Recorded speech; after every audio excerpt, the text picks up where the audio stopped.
কোরবানির গোশত যে আমরা বন্টন করে থাকি, এই বন্টনের ক্ষেত্রে শরীয়তের নির্ধারিত কোনো নিয়ম নাই। একটা নিয়ম আছে, এটা হলো মুস্তাহাব। এটা কি মুস্তাহাব? সেটা হলো 3 ভাগ করা। আপনি যেই পরিমাণ গোশত পেয়েছেন এটাকে 3 ভাগ করা। 3 ভাগ করে একটা নিজে খাওয়া, আরেকটা অংশ আত্মীয় স্বজনকে দেওয়া, আরেকটা অংশ গরিব মিসকিনকে দেওয়া। আমার ভাইরা, এটা হলো মুস্তাহাব। যদি কোনো ব্যক্তির আরো বেশি প্রয়োজন হয়, সন্তান বেশি হয়, আত্মীয় স্বজন বেশি থাকে, তাহলে ওই ব্যক্তি চাইলে আরো বেশিও নিজের জন্য রেখে দিতে পারে। কিন্তু অনেক মানুষ আছে কোরবানির গোশত এমন জমায় যে কোরবানির পরেও 7 মাস 8 মাস পর্যন্ত, পরের কোরবানি পর্যন্ত আগের বছরের কোরবানি তারা ফ্রিজের মধ্যে আটকে রেখে দেয়। আমার ভাইরা, এর দ্বারা বরকত নষ্ট হয়ে যায়। অনেক সময় এই রকম আটকায় রাখার দ্বারা তাকওয়াটাও নষ্ট হয়ে যায়। কারণ আল্লাহ বলছে, বান্দা দেখো, লা ইয়ানালাল্লাহা লুহুমুহা ওয়ালা দিমাউহা ওয়ালাকিন ইয়ানালুহুত তাকওয়া মিনকুম। কোরবানির পশুর এটার গোশত, এটার মাংস, হাড্ডি, এটার রক্ত, এই কোনো কিছু আল্লাহর কাছে পৌঁছায় না। ওয়ালাকিন ইয়ানালুহুত তাকওয়া মিনকুম, কেবলমাত্র তোমাদের তাকওয়াটা, তোমরা যে আল্লাহর জন্য কোরবানি করেছো, আল্লাহর ভয়ে তোমরা কোরবানি করেছো, এইটাই আল্লাহ তাআলার কাছে পৌঁছায়। এই জন্য আমার ভাই, শুধুমাত্র কেবলমাত্র একমাত্র আল্লাহর জন্য কোরবানি করতে হবে। আল্লাহ আমাদের প্রত্যেকের নিয়তকে বিশুদ্ধ করে দেয়, বলি আমিন। আমার ভাইয়ের, আমার বন্ধুরা, কোরবানির পশুর চামড়া, কোরবানির পশুর চামড়া, এটা আপনার প্রয়োজন হলে আপনি নিজে ব্যবহার করতে পারবেন। প্রয়োজন হলে নিজে ব্যবহার করতে পারবেন, আপনার কোনো ধনী বন্ধুকেও আপনি গিফট করতে পারবেন। কিন্তু যদি এটাকে বিক্রি করা হয়, তাহলে এইটার মূল্য তখন আর আপনার খাওয়া জায়েজ নেই। আপনি তখন এটার মূল্য খেতে পারবেন না। এটার মূল্য সাথে সাথে সাদকা করে দিতে হবে। আমার ভাইয়েরা, অনেকে আছে যে অতীতে কোরবানি করে নাই, কিংবা এই বছরও তার মনে মনে নিয়ত যে বছরও কোরবানি করব না, সামনে কোরবানি কাজা আদায় করে দিব। দেখেন, কোরবানির কাজা আদায়ের পদ্ধতি আছে, কিন্তু পদ্ধতিটা অনেক কঠিন। পদ্ধতিটা কঠিন বলতে, আপনার যদি কোরবানির কাজা আদায় করতে চান, যে গত বছরের কোরবানি আমি এই বছরে 1 ভাগ বাড়ায় দিয়ে কাজা আদায় করব, এভাবে হবে না। এটার জন্য মাঝারি সাইজের একটা ছাগল, বকরি, এটা আপনাকে ক্রয় করতে হবে। ক্রয় করে সম্পূর্ণ বকরিটা গরিব মানুষকে জবাই করে এটার গোশতটা সাদকা করে দিতে হবে। কিংবা গরুর ভাগের সাথে যদি আপনি থাকতে চান, তাহলে এটার অংশটাও আপনাকে পরিপূর্ণভাবে সাদাকা করে দিতে হবে। এক টুকরো আপনি খেতে পারবেন না। আর বছরেরটা যদি বছরে দিয়ে দেন, প্রতি বছরেরটা প্রতি বছরে, তাহলে সবটুক চাইলে আপনি খাইতে পারবেন, অসুবিধা নেই। আমার ভাইরা, কোরবানি মৌলিকভাবে 2 প্রকার। মৌলিকভাবে কয় প্রকার? 2 প্রকার। একটা হলো ওয়াজিব কোরবানি, আর একটা হলো নফল কোরবানি। ওয়াজিব কোরবানি আবার 4 প্রকার। যা 1 নম্বর হলো, যা ধনী ও গরিব উভয়ের উপরে ওয়াজিব হয়, সেটা হলো মান্নতের কোরবানি। কি কোরবানি বলেন? মান্নতের কোরবানি। কেউ মান্নত করলো যে আমার যদি এই কাজটা সম্পূর্ণ হয়ে যায়, তাহলে একটা কোরবানি করে দিব। আমার ভাইয়েরা, এইরকম কোরবানি, এটা ধনীর উপরে যেমন ওয়াজিব, এটা গরিবের উপরও ওয়াজিব। আর মান্নতের কোরবানির গোশত, সম্পূর্ণ গোশতটাই গরিব মানুষের মাঝে সাদাকা করে দিতে হয়।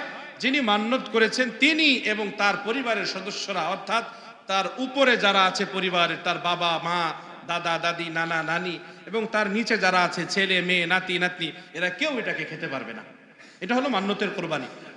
2 নম্বর হলো গরিব মানুষের উপরে যে কোরবানিটা ওয়াজিব হয়, যা ধনীর উপরে ওয়াজিব হয় না। যেমন গরিব মানুষ কোরবানির জন্য একটা পশু ক্রয় করেছে, এই পশুকে কোরবানি করা গরিবের উপরে ওয়াজিব হয়ে যায়।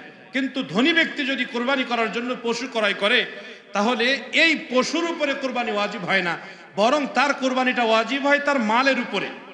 ওই পশু হারাই গেছে, ওই পশু মরে গেছে, তো আরেকটা কিনে তাকে কোরবানি দিতে হবে ধনী ব্যক্তিকে। এজন্য ধনী ব্যক্তির মালের উপরে কোরবানি ওয়াজিব হয়, পশুর উপরে কোরবানি ওয়াজিব হয় না।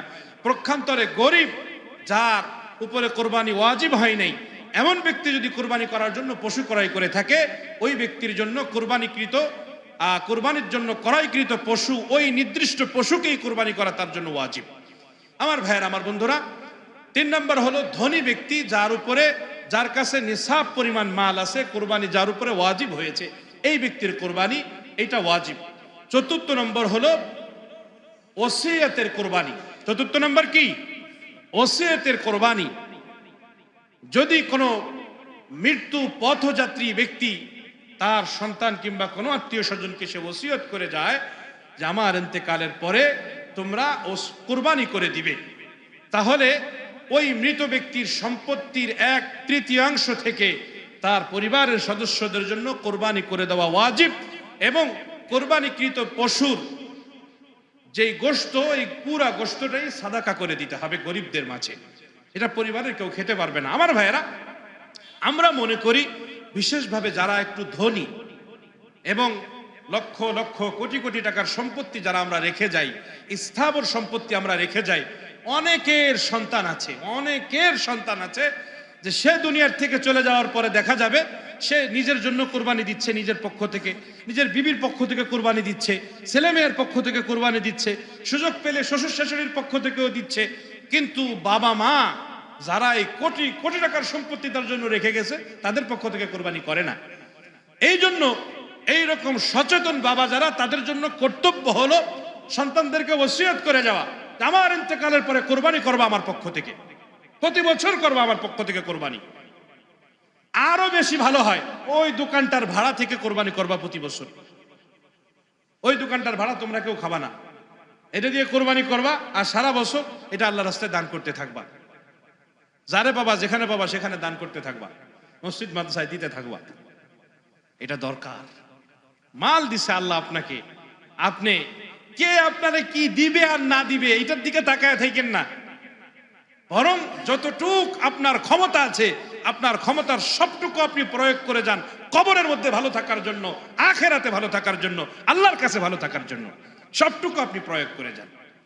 আমার ভাইয়ের, আমার বন্ধুরা, এই জন্য যাদের সামর্থ্য আছে আমরা আমাদের সন্তানদেরকে ওসিয়ত করে যাব অন্তত যে আমাদের ইন্তেকালের পরে যেন তারা আমাদের পক্ষ থেকে কোরবানি করে। আমার ভাইয়ের, আমার বন্ধুরা, কোরবানি কৃত পশুর যেই গোশত রয়েছে, এই গোশত এটা বিক্রি করা যাবে না। এটা কি করা যাবে না? বিক্রি করা যাবে না। যদি কেউ বিক্রি করে তাহলে বিক্রিকৃত অর্থ এটাকে সাদাকা করে দিতে হবে, এটা সে খেতে পারবে না। কোরবানির গোশত যদি কোনো হিন্দু চায় তো তাকে দেওয়া যাবে। অনেক সময় প্রতিবেশী হিন্দু থাকে যারা গরুর গোশত খায়, আবার চায়ও, আবার বাড়িতে বাড়িতে হিন্দুরা আসেও। কোরবানির গোশত হিন্দুকেও দেওয়া যায়, তবে জাকাতের মাল কোনো হিন্দুকে দেওয়া যায় না, এটা খেয়াল রাখতে হবে। আমার ভাই, সারা দেশে এখন বিভিন্ন জায়গায় আপনার বৃষ্টির কারণে, ভারী বর্ষণের কারণে বন্যা দেখা দিয়েছে। আবার কিছু জায়গায় 2-1 দিনের ভিতরে বন্যার পূর্বাভাস আবহাওয়া অফিস থেকে, আবহাওয়া দফতর থেকে দেওয়া হচ্ছে। এখন কেউ চিন্তা করলো এবছর কোরবানি না দিয়া কোরবানির টাকাটা পুরো গরিবদের মাঝে দিয়ে দেই, বন্যার্তদের মাঝে দিয়ে দেই। আমার ভাইরা, না, এটা হবে না।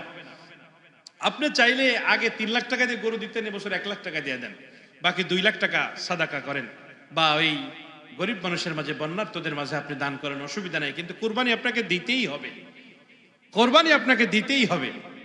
এজন্য এটার সুযোগ নেই। যদি এবছর না দেন, আগামী বছর দিলে এক অংশ কিংবা একটা ছাগল, মাঝারি সাইজের একটা ছাগল, ভেড়া বা দুম্বা, এটা কুরবানি করে এটা সম্পূর্ণ গোশতটাকেই সাদাকা করে দিতে হবে, কিংবা জীবিত প্রাণীকে সাদাকা করে দিতে হবে, কোনো গরিব মানুষকে দিয়ে দিতে হবে। এইটার থেকে এক টুকরো আপনি খেতে পারবেন না।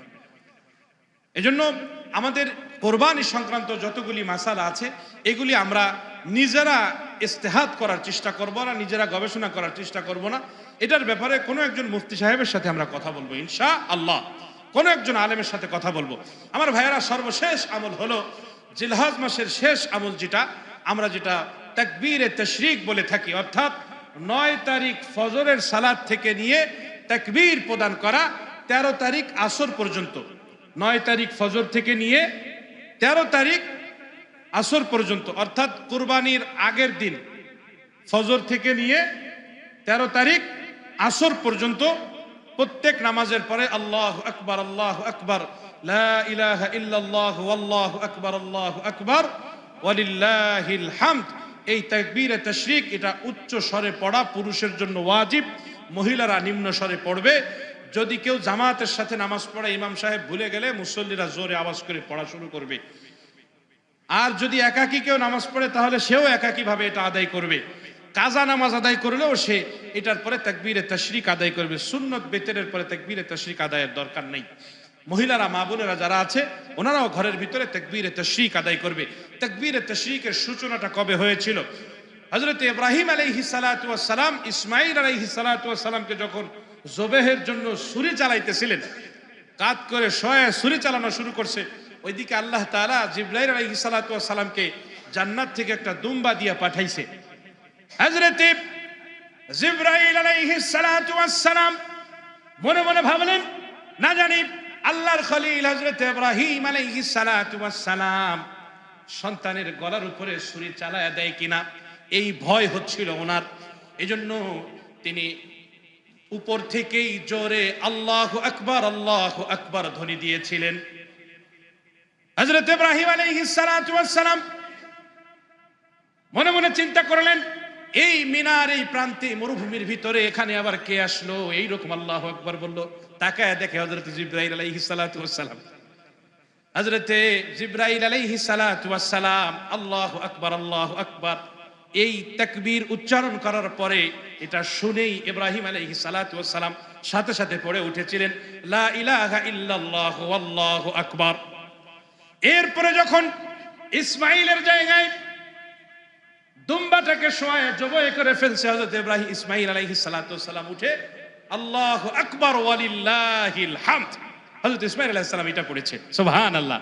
আল্লাহর কাছে এটা বড় পছন্দ হয়েছে, আল্লাহ তাআলার কাছে আমলটা বড় পছন্দ হয়েছে, এইজন্য উম্মতের উপর এটাকে ওয়াজিব করে দিয়েছেন।